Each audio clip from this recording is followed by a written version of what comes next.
C'est le casse-tête de cet automne pour les commerçants d'Aubernais. Comment maintenir une ambiance de Noël avec guirlandes et décorations quand le coût de l'énergie explose?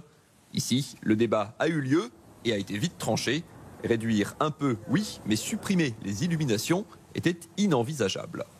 À Aubernais, c'est pas possible. Et puis, il faut quand même garder le moral. C'est quand même un moment festif. C'est un peu, comme je dirais, un peu la trêve des confiseurs. Non, en faisant les choses bien et pour nos consommateurs et nos futurs clients.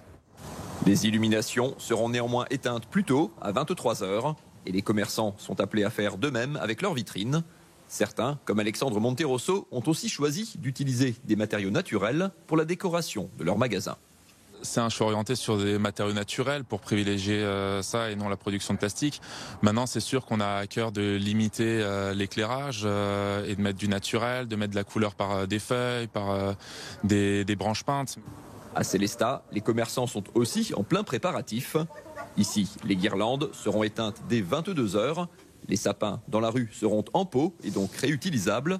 Et la patinoire en glace est remplacée par un équipement synthétique. Pas le choix pour réussir à marier Noël et sobriété. On peut tout à fait associer les deux. C'est à nous d'être performants. On remplace tout l'éclairage par des ampoules LED, évidemment. On va pas chauffer les chalets, vous les voyez à côté de moi, c'est une évidence. Mais on aura du vin chaud, on aura des chalets, on a 3 villages de Noël à Célestat. Et toute cette magie, elle va être préservée. À partir de 22 h, ça sert plus à rien d'éclairer, de chauffer. Donc on fera des économies à partir de cet horaire-là. Des économies indispensables pour ces commerçants qui voient leur facture d'électricité multipliée par 3, 4 ou 5 et qui craignent en plus d'éventuelles coupures de courant pendant cette période.